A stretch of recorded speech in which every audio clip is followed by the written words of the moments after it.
Oke, bismillahirrahmanirrahim. Assalamualaikum warahmatullahi wabarakatuh. Salam narasi perubahan. Kembali lagi bersama kami di NTB News, podcast yang menawarkan narasi-narasi perubahan dan pencerahan gitu ya untuk generasi muda dan masyarakat gitu.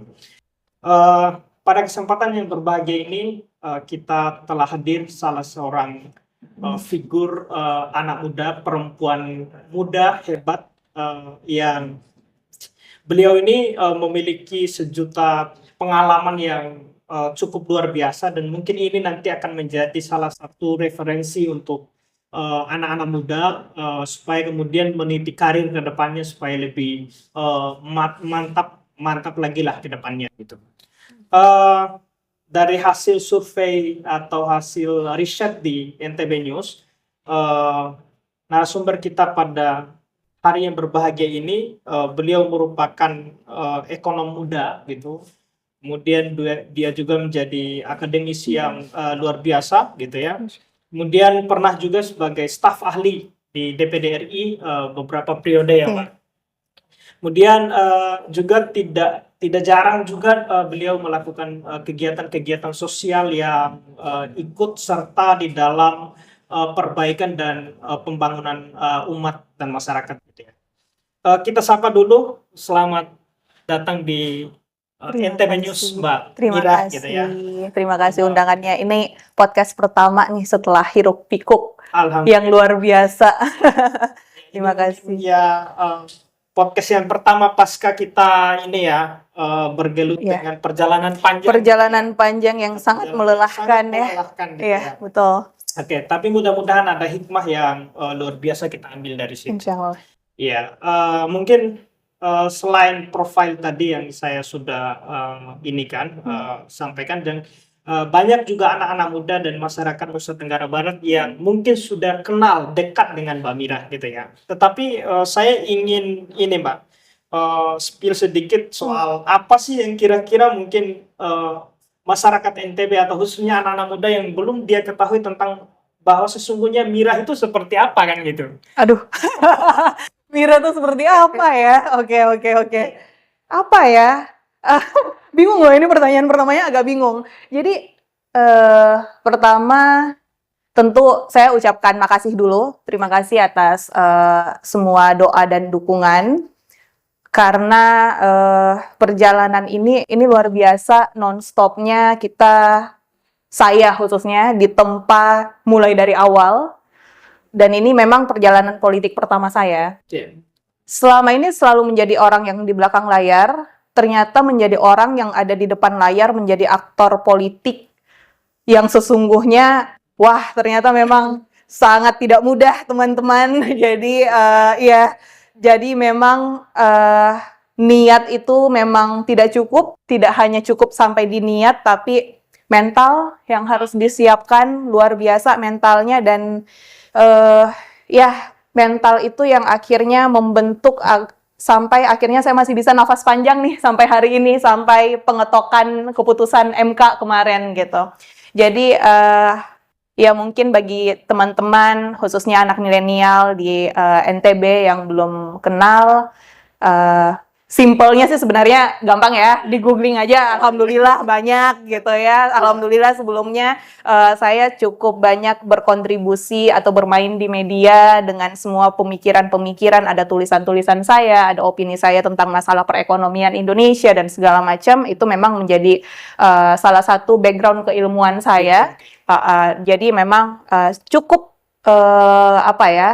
fokus terhadap ekonomi pembangunan. Jadi memang masalah atau isu ekonomi pembangunan ini yang saya tuh agak greget gitu ya. Yuk NTB bisa yuk gitu. Jangan sampai kita kalah dengan provinsi tetangga kita gitu. Dengan potensi-potensi yang ada di NTB, masa iya sih kita bisa kalah gitu dengan SDM yang kita punya, dengan sumber daya alam yang kita punya. Saya rasa ketika kita bersatu, apalagi milenial nih udah banyak nih sekarang populasi dari generasi anak mudanya yang sangat aktif, yang kreatif gitu ya. Ini kan mendominasi kan saat ini khususnya di NTB. Jadi saya rasa ini kalau kita bisa kerjasama bareng, kita bisa collab, kita bisa loh bawa provinsi kita jadi jauh lebih apa sih kalau sekarang slogan NTB maju melaju ya, maju melaju, jadi lebih melaju pesat lagi gitu.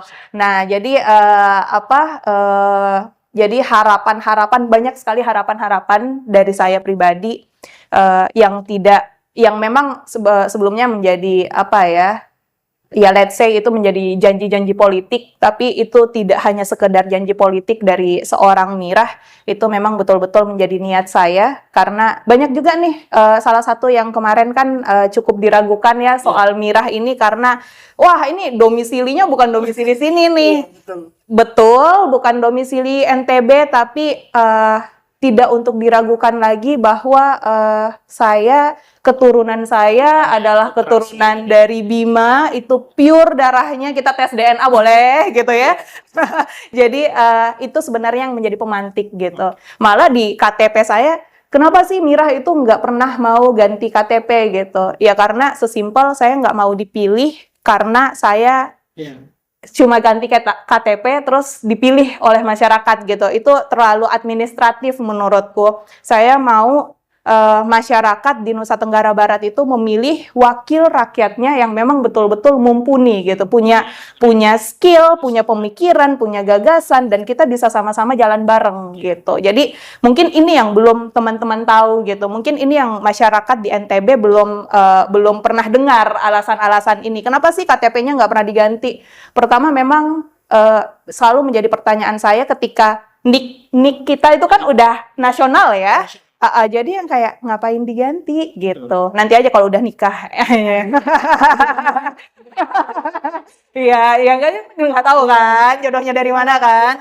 Nanti kalau udah nikah ribet lagi ganti-gantinya kan. Iya, nanti aja gitu. Tapi itu tidak mengurangi rasa cinta saya terhadap tanah leluhur kita lah. Ya tentu juga sekedar untuk diketahui oleh sahabat muda NTB News.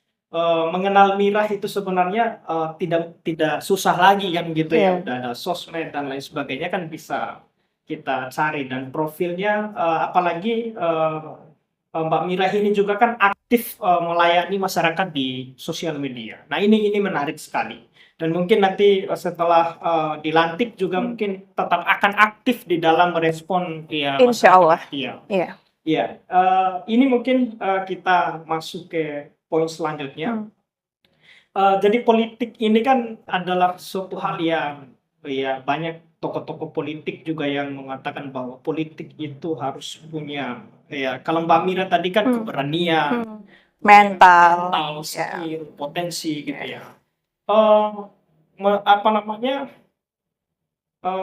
Ya ini mungkin juga perlu dijawab oleh Mbak Mira gitu, supaya kemudian masyarakat NTB itu melihat bahwa wakil kita ya, anggota kita ini tidak main-main kan begitu ya. Ya, kenapa motivasi Mbak Mira lah untuk masuk di dunia politik itu apa sih kira-kira gitu? Wow. Oke, motivasinya pertama mungkin karena paling basicnya adalah karena saya udah ngerti dapurnya DPD gitu ya. Ya karena udah menjadi staf ahli gitu ya. Staf ahli pun di komite, bukan staf ahli anggota. Jadi benar-benar membantu seluruh anggota DPD RI, khususnya di Komite 2 pada saat itu. Jadi memang sudah paham cara kerjanya, mengerti, wah kayaknya anggota DPD ini kurangnya di sini ya, padahal punya kewenangan ini dan itu gitu. Kok kayaknya ini masih bisa dimaksimalkan perannya, tapi tidak terjadi gitu. Jadi ada hal-hal yang seperti itu yang saya pahami, ada celah itu, akhirnya itulah yang mendorong. Itu basic, itu alasan paling mendasar saya kenapa saya akhirnya kok kayaknya saya pengen deh gitu ya. Kok kayaknya saya harus masuk untuk mengisi celah ini gitu. Itu yang pertama. Yang kedua ya tentu untuk ya mungkin ini klise untuk membangun NTB ya. Tapi saya apa ya? Kenapa saya akhirnya memilih jalur DPD gitu ya, bukan DPR atau ya apapun itu.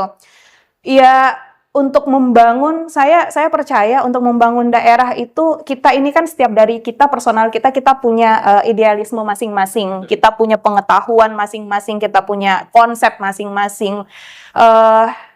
Ketika saya masuk di partai politik, kita semua memahami bahwa ketika kita join di parpol itu berarti ada suara yang harus kita ikuti dari parpol itu sendiri gitu. Dan disitulah ada bentrokan untuk saya sendiri. Wah, jangan masuk di parpol deh. Karena siapa tahu cara untuk membangun daerahnya beda dengan caraku gitu kan. Ya mungkin parpol punya POV yang lain, sudut pandang yang lain gitu dengan cara saya, dengan keilmuan saya. Nah, dengan DPD RI sebagai independen, jalur politik yang independen, tidak ada yang mendrive kita, tidak ada yang menjadi di atas kita selain masyarakat, amanah masyarakat.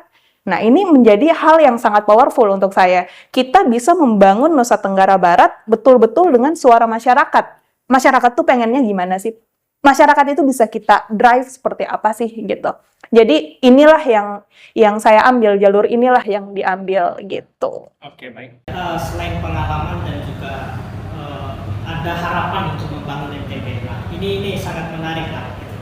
Nah, selain itu juga mungkin kita ketahui juga kan partisipasi politisi perempuan ini kan sangat minim Mbak Mira.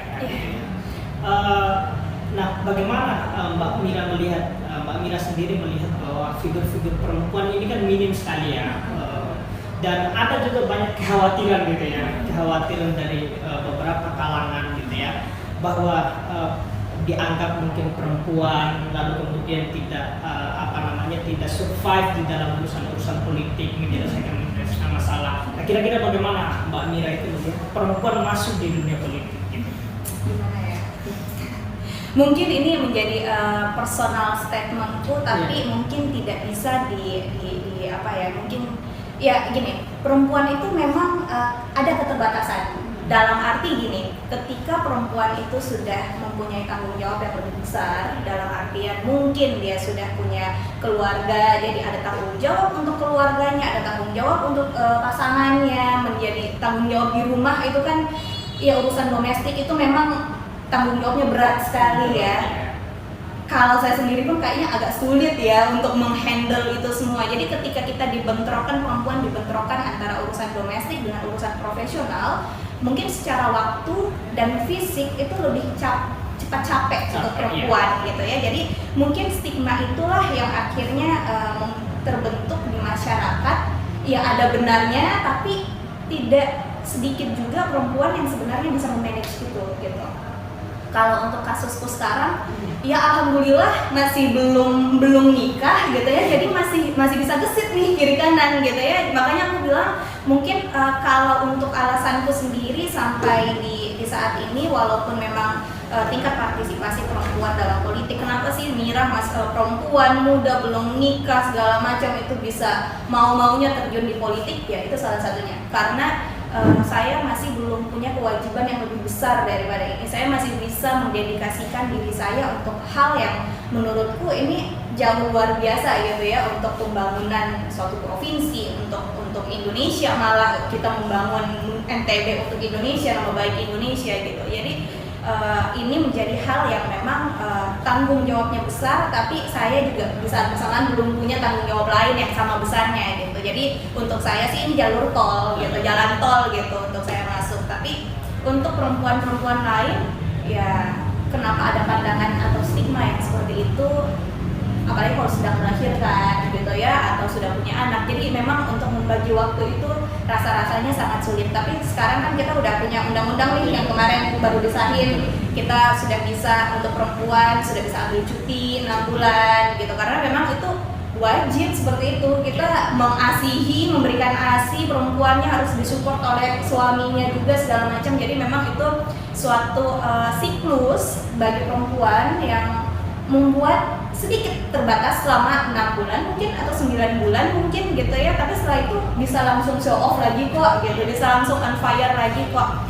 Jadi sebenarnya kuncinya mau itu perempuan, yang nggak peduli gender sih menurutku ya, selama ini masalah pendidikan aja. Jadi saya rasa untuk semua perempuan di luar sana dengan latar belakang pendidikan yang tinggi, yang mumpuni, kita itu kan semakin belajar semakin nggak tahu apa-apa gitu ya, semakin belajar semakin nggak tahu apa-apa dan semakin pengen mencoba sesuatu yang loh ini harusnya tuh nggak kayak gini berdasarkan teori gitu, kita nggak tahu nih prakteknya seperti apa. Jadi semakin banyak rasa penasaran itu termasuk di dunia politik. Saya rasa ini akan menjadi salah satu alasan bagi perempuan Indonesia khususnya untuk bisa mengambil peran di politik gitu. Jadi melihat banyak sekali ya, mungkin yang itu ya tadi salah satu isunya yang perkara cuti misalnya. Orang melahirkan harusnya diberikan cuti lebih banyak, nggak cuma istrinya tapi suaminya. Karena apa? Istrinya butuh support dari suaminya dan segala macam. Itu kalau bukan perempuan yang bersuara, ya laki-laki mana ngerti gitu kan? Laki-laki kan biasanya kayak ya udah saya cari duit aja, gitu. Saya kerja dengan siklusnya yang seperti itu normal. Ya tapi kan nggak seperti itu ternyata. Ada banyak hal yang harusnya memang disuarakan oleh perempuan. That's why perempuan itu perlu mengambil peran di politik. Ya, baik, ini untuk diketahui oleh sahabat NTB News bahwa memang keberadaan perempuan ya di dalam urusan politik ini juga menjadi hal yang sangat penting gitu ya, sebagaimana yang juga sudah disampaikan oleh Mbak Mira tadi. Terkait dengan insya Allah mungkin kan beberapa bulan lagi Mbak Mira akan dilantik kan begitu ya, insya Allah. Kira-kira ya secara spesifik gitu ya, yang mungkin yang akan dilakukan oleh Mbak Mira nanti sebagai salah seorang anggota DPD gitu ya, yang secara mungkin kan pengalaman sudah Mbak Mira punya, kemudian skill pengetahuan juga sudah sangat banyak kan begitu ya. Kira-kira secara spesifik yang dilakukan nanti apa kira-kira yang bisa dilakukan di NTB ini? Saya tuh punya satu wish, keinginan gitu ya, untuk membuat gimana sih anggota DPD ini lebih bisa berperan lebih untuk daerahnya. Jadi ya anggota DPD ini kan DPD RI dan DPR RI kurang lebih sebenarnya job desk-nya mirip ya. Kurang kita itu perbedaannya hanya di hak anggaran aja, hak budgeting aja. Tapi kita akan tetap ada kegiatan preses, kita harus tetap menyerap aspirasi masyarakat dan segala macam. Jadi mungkin orang-orang akan berpikir, oh anggota DPR RI bisa membawakan program, misalnya DPD RI nggak bisa. Iya, karena memang kewenangannya nggak di sana gitu ya. Jadi itu yang pertama. Jadi karena ada batasan kewenangan seperti itu, padahal skop kerjanya beda tipis ya. Jadi aku punya satu keinginan untuk bisa membangun daerah dengan cara memberikan sumbangsih pemikiran dalam bentuk saya insya Allah nanti frekuennya seperti apa nanti saya coba formulasikan, tapi ini kan strategi politik juga ya, nggak bisa aku show off kan juga semuanya. Tapi salah satu produknya adalah saya ingin memberikan atau menyodorkan policy brief ke Pemda dan Pemprov, jadi ke gubernur, bupati, wali kota di waktu yang bersamaan. Jadi nanti kan akan beda-beda nih kebutuhan di Lombok Timur apa sih, kebutuhan di Kabupaten Bima, Kota Bima ini kan semuanya beda. Untuk gimana sih cara mereka bisa boost economic growth-nya, mempercepat pertumbuhan ekonominya gitu. Jadi ada beberapa faktor. Nah, saya nanti di DPD RI kan bisa melihat itu secara garis besar ya, secara makronya. Oh, berarti sektor ini bisa kita tingkatkan dengan cara kebijakan A, B, C, D. Kalau eksekutif kan pemerintah daerah itu kan memang mainannya di kebijakan ya, mainnya di kebijakan, mengeksekusi anggaran dan segala macam. Jadi kita dorong kebijakannya agar mereka lebih tepat sasaran untuk perekonomiannya, boosting pertumbuhan ekonominya. Itu bisa saya lihat dari pusat gitu ya, dan kita tentu data dari daerah dan juga yang akan saya sinkronkan dengan data di kementerian atau lembaga di tingkat pusat. Inilah yang akhirnya nanti menjadi pemikiran saya berikan kepada Pemda dan Pemprov gitu. Jadi semoga itu bisa menjadi bekal lah untuk mereka bisa ya dirapatkan, dikonsiderkan gitu, karena DPD RI, anggota DPD RI kan nggak bisa memaksa, nih harus lakuin ini, nggak bisa kayak gitu. Saya cuma bisa menyarankan, memberikan usulan policy brief seperti itu, mungkin 2-3 lembar setiap berapa bulan atau berapa kali setahun gitu ya. Dan ini saya rasa ini menjadi hal yang baru di DPD RI. Jadi otak aku juga tetap muter gitu ya. Oke, baik. Itu kan dari itu ide yang cukup luar biasa dan saya pikir ini akan menjadi sesuatu hal yang dinantikan oleh masyarakat NTB gitu ya. Selain itu juga kan di Nusa Tenggara Barat ini kan ya cukup kompleks ya persoalannya. Ya walaupun tidak hanya di NTB gitu ya, ada juga di provinsi-provinsi lain.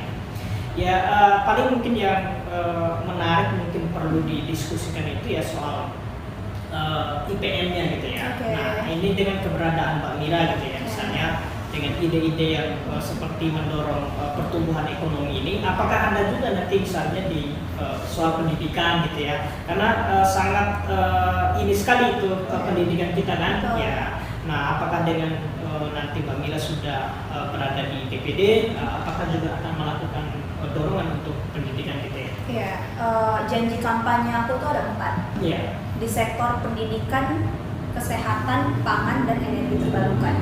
Jadi 4 sektor ini akan selalu menjadi prioritas utama saya untuk berjalan. Jadi koridor utama aku tuh itu pangan, pendidikan, kesehatan, dan juga energi terbarukan. Kenapa masuk energi terbarukan? Energi terbarukan, kalau pendidikan, pangan, dan kesehatan ini basic ya, ini basic needs. Seluruh masyarakat Indonesia harus punya akses terhadap itu. Kalau kita tidak punya akses atau terjadi ketimpangan akses terhadap 3 sektor tersebut, itu sudah pasti kita akan bermasalah terhadap IPM, sudah pasti akan bermasalah terhadap pertumbuhan ekonomi. Udah pasti itu kuncinya di situ, di akses terhadap pendidikan, akses terhadap kesehatan, dan pangan. Nah, ada satu tambahan yang menarik untuk Nusa Tenggara Barat adalah masalah energi terbarukan. Jadi sumbernya ada, potensinya ada, sisa kita kelola gitu. Nah, nanti tantangannya adalah gimana sumber daya manusianya untuk mengelola si energi terbarukan, dan juga salah satu tantangannya adalah bagaimana memberikan menggait pemerintah daerah yang mempunyai potensi sumber energi terbarukan itu untuk bisa mengimplementasikan itu gitu. Karena memang transisi ini, yang namanya transisi itu bukan hal yang mudah ya. Pasti butuh adjustment, butuh penyesuaian, butuh apa segala macam, mulai dari sisi implementasinya sampai nanti pada penerimaan masyarakatnya. Sudah pasti gejolak itu sudah pasti ada. Nggak mungkin kita melakukan transisi atas apapun tanpa ada gejolak gitu. Nah, ini yang menjadi tantangan-tantangan nantinya, dan energi terbarukan menjadi masa depan, bahkan masa depan global gitu ya. Pemerintah Indonesia menargetkan di 2060 itu kita net zero emission. Tidak ada lagi emisi yang kita hasilkan. Nah, untuk bisa mencapai sana, itu harus kita mulai dari sekarang. Roadmap-nya sudah harus ada. Pemerintah daerah harus align terhadap itu. Dan kita punya sumber itu, kita bisa jualan itu. Jadi ada potensi perekonomian baru di NTB yang kita bisa jual gitu, yang kita bisa explore lebih gitu. Jadi dari sisi untuk meningkatkan IPM-nya juga kita harus jalan. Dan ada satu sektor tambahan yang alhamdulillah kita punya gitu, sumber daya alam yang kita punya gitu, potensinya luar biasa. Jadi memang ini akan menjadi koridor-koridor untuk berjalan dalam memberikan program, atensi program, dan juga ya pendampingan dan sebagainya. Ya, cukup menarik ya apa yang nanti mungkin tentunya banyak ya yang nanti bisa dilakukan oleh Mbak Mira ke depannya gitu ya. Selain soal mendorong pertumbuhan ekonomi, kemudian mendorong juga di sektor pendidikan gitu. Karena 2 hal ini juga menjadi faktor penting di Nusa Tenggara Barat gitu. Ya mungkin yang terakhir Mbak Mira terkait dengan ini ya. Setelah hiruk pikuk politik yang panjang kemarin dan Mbak Mira juga sebagai pendatang baru, dan kemudian juga banyak orang yang meragukan begitu ya. Okay. Ya karena dengan alasan tadi bukan domisili di NTB dan sebagainya, tetapi mampu melaju gitu ya dengan suara yang luar biasa, bahkan itu mengalahkan 2 petahana yang luar biasa kan begitu, tokoh NTB gitu ya. Kira-kira bagaimana itu rasanya? Wah, rasanya alhamdulillah, tapi memang tidak bisa dipungkiri capeknya luar biasa. Jadi pertama Ini kalau aku mau cerita ya, kita flashback ya. Kita flashback dari awal saya melakukan semua step by stepnya. Dari pengumpulan KTP sudah pasti challenging, sangat challenging untuk mengumpulkan KTP itu. Lalu ya seiring berjalannya waktu banyak sekali orang yang meragukan. Pertama dibilangnya itu isu-isunya itu Mira itu dikatain apa? Ya bukan orang Bima. Iya, bukan. Itu mah asal ngomong doang gitu. Asal ngomong tuh dia bukan orang Bima tuh. Oh padahal keluarga aku di sana semua tuh. Gitu. Jadi banyak rasa tidak percaya itu dengan akhirnya menghadirkan banyak isu-isu seperti itu ya. Terus apalagi ya dulu itu banyak memang benar ya banyak sekali yang meragukan, apalagi track recordku itu kan pendidikan ya. Maksudnya habis S1 langsung S2 pun sekarang aku lagi S3 gitu. Jadi tingkat keraguan masyarakat NTB itu semakin besar karena merasa Mira ini nggak punya pengalaman di politik gitu. Cuma ya kita punya strategi-strategi politik yang lain yang mungkin memang nggak semua orang tahu bahwa Mira itu sebenarnya sudah join di dunia politik tuh bahkan dari S1 lah, SMA, S1 gitu-gitu. Saya udah mulai ada di balik layar, sudah mulai membantu orang-orang untuk yang terjun di dunia politik dan segala macam. Jadi belajarnya tuh udah banyak gitu. Khususnya di DPD ya selama 1 periode terakhir. Alhamdulillah ada kesempatan itu. Jadi memang pertama banyak meragukan, nggak masalah. Saya malah senang diraguin, tapi akhirnya kita terpilih gitu ya, terpilih di kursi keempat, alhamdulillah. Tapi ternyata capeknya itu pas kita masa kampanye itu sudah pasti sangat capek ya. Saya masa kampanye 3 bulan itu official kan, hampir 3 bulan lah itu saya dan tim itu benar-benar nggak ada istirahatnya tiap hari gitu. Kita jalan, kita bagi waktunya itu benar-benar bentrokan internal tim itu pun terjadi gitu, karena gimana cara membagi badan Mira untuk bisa hadir di semua tempat gitu. Dan prinsip saya yang saya bilang ke tim semuanya, saya ini harus hadir di 10 kabupaten kota. Saya nggak mau tuh suara saya cuma ada di wilayah basis. Walaupun memang kita punya wilayah basis ya, cuma saya harus ada di 10 kabupaten kota. Jadi memang jalan terus tuh. Pada saat itu benar-benar tidak ada opsi untuk naik pesawat untuk kemana-mana. Jadi darat laut gas gitu ya. Karena itu ada, biar kita tidak mengurangi jumlah untuk pertemuan yang silaturahmi gitu ya. Dan alhamdulillah buah dari silaturahmi itu akhirnya terwujud. Setelah itu pun kita ini lagi ya dengan masalah di MK, gugatan di MK, sampai saya pikir kan kita itu kena dismisal di MK itu maksudnya nggak perlu sampai pembuktian gitu. Ternyata sampai saya harus menghadirkan saksi ahli, saksi kunci, itu luar biasa loh. Maksudnya hal-hal seperti itu tidak pernah masuk di planning saya sebelumnya, tidak pernah dibayangkan sebelumnya, dan ternyata serumit itu gitu kan. Jadi alhamdulillah semua proses sudah dilewati, diketoklah MK. Nanti kita tunggu lagi untuk pembacaan dari KPU RI gitu. Jadi setelah ini kan KPU lagi nih, cuma kan KPU memang menunggu teman provinsi lain yang sedang PSU dan sebagainya. Jadi memang nanti pembacaan penetapan akhirnya ya mungkin bulan Juli, mungkin mungkin sekitar itulah, Juli atau akhir Juli atau awal Agustus gitu. Jadi memang rasanya capek tapi leganya luar biasa pada saat ketok MK itu. Alhamdulillah. Oke, baik. Itu kan berarti nanti ada keputusan akhir lagi ya sekitar Juli ya. Juli lah ya. Ini Juni kan sekarang ya. Juni ya, berarti Juli akhir ya. Mudah-mudahan pendukung kemudian masyarakat NTB juga ya bisa menerima ini sebagai sebuah pembelajaran besar gitu ya. Iya. Mungkin yang terakhir gitu ya. Tadi karena sudah di awal tadi Mbak Mira menyapa, ya rasa terima kasih pada tim masyarakat NTB gitu ya. Mungkin menjelang pelantikan ini mungkin ada pesan-pesan khusus lah untuk tim, kemudian masyarakat NTB pada umumnya lah gitu ya. harus merapikan duduk saya. Kalau untuk untuk tim dan masyarakat, aku harus benar-benar ini nih. Jadi soalnya gini, sampai di detik ini bisa ada dan berjuang ya. Sampai sekarang pun sebenarnya saya masih berjuang, tapi bukan kalau kemarin sampai di putusan MK perjuangannya adalah untuk menjaga dan mempertahankan suara. Kalau sekarang saya harus one step ahead, harus maju satu langkah atau dua langkah untuk bisa gimana sih caranya. Kan tadi saya punya banyak mimpi ya. Saya pengen nanti Pemda Pemprov saya pengen ngasih policy brief. Nanti ada guideline-ku untuk jalan fokusnya di pangan, pendidikan, kesehatan, energi terbarukan. Saya pengennya setelah dilantik itu benar-benar saya udah bisa langsung running.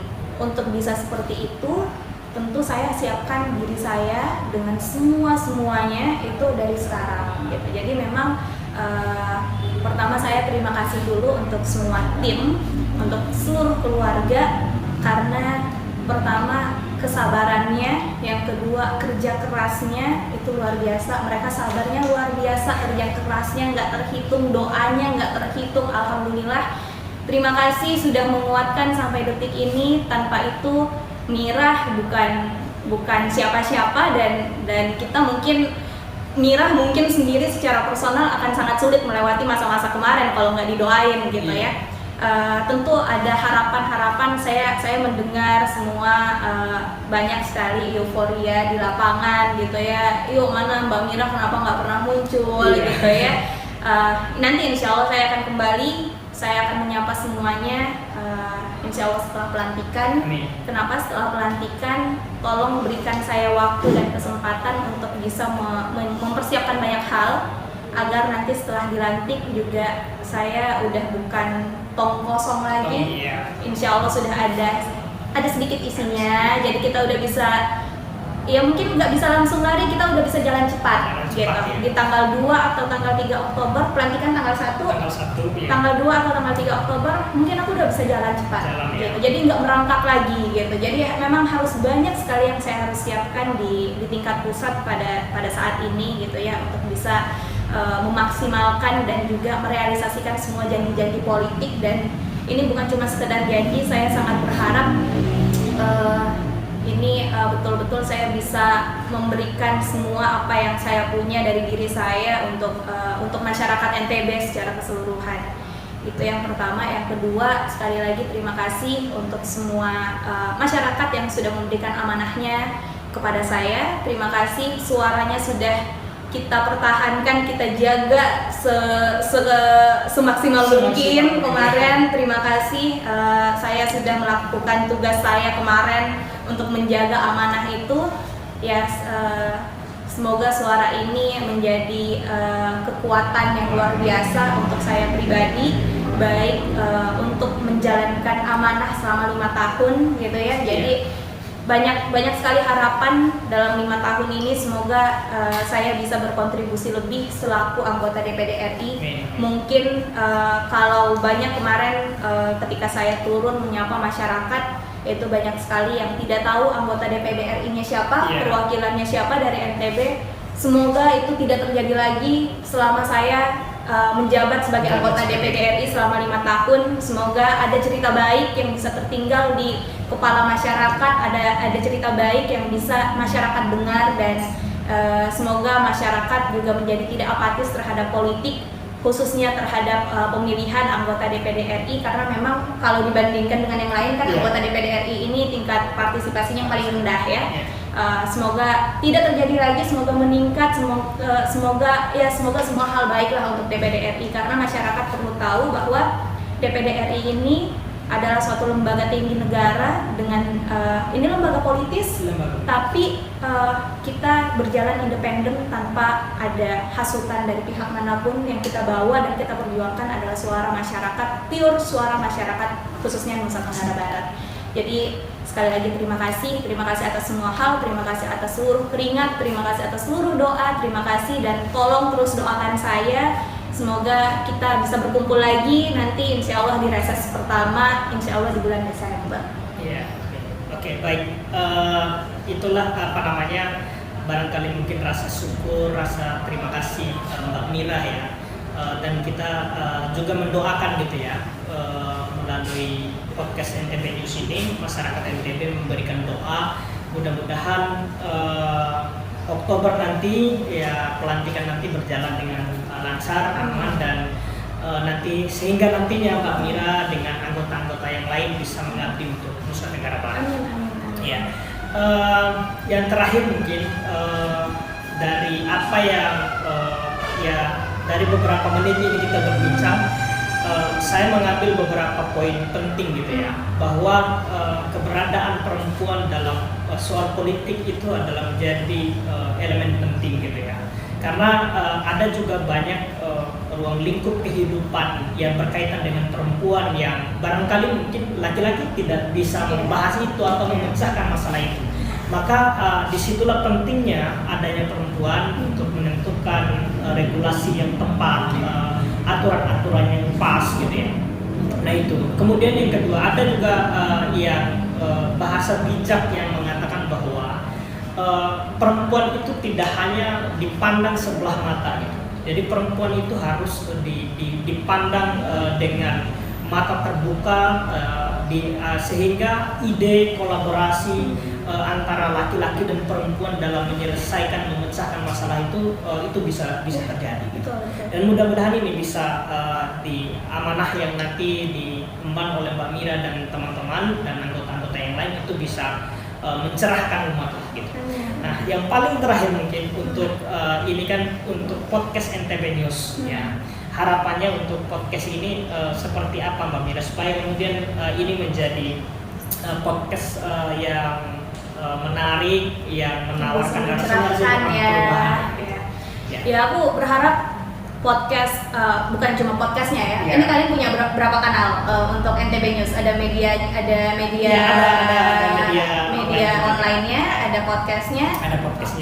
Jadi semoga untuk NTB News saya berharap bisa menjadi media yang memberikan informasi yang seimbang. Jadi tidak memihak dan tidak menjurus gitu ya, tidak menghakimi, karena banyak sekali sekarang media-media yang memang sengaja dibuat oleh mungkin oknum atau siapapun itu yang sepertinya memberikan berita-berita yang tidak imbang gitu ya. Nah, semoga NTB News bisa menjadi penengah dan juga bisa mencerahkan dalam artian memberikan informasi yang rigid, yang aktual, yang faktual gitu. Jadi semuanya bisa berpedoman gitu. Ketika orang mereferensikan sesuatu dari NTB News itu menjadi sesuatu yang valid gitu. Jadi tentu ketika untuk mencapai validitas itu ya dari NTB News-nya sendiri ketika mencari informasi ya harus dengan narasumber yang valid juga gitu dan yang berimbang gitu. Jadi semoga NTB News bisa menjadi media yang luar biasa, yang melejit, yang semakin melaju dan juga bisa ya mencerahkan masyarakat dengan isu-isu khususnya untuk topik-topik di NTB ya. Jadi nanti kalau misalnya saya butuh ada isu apa nih di NTB gitu, apa nih yang harus saya bahas gitu. Nah, itu ada referensi dari teman-teman NTB News gitu. Tapi harus valid informasinya gitu ya. Jadi semoga itu bisa terjadi nih. Semoga dalam waktu dekat lah ya. Amin. Oke, baik sahabat NTB News yang berbahagia. Barangkali mungkin cukup sekian ya wawancara atau diskusi eksklusif kita dengan insyaallah anggota DPD RI yang nanti akan Oktober insyaallah akan dilantik gitu ya. Kurang dan lebihnya kami mohon maaf. Billahi fi sabilillah fastabiqul khairat. Assalamualaikum warahmatullahi wabarakatuh. Salam narasi perubahan. Salam narasi perubahan.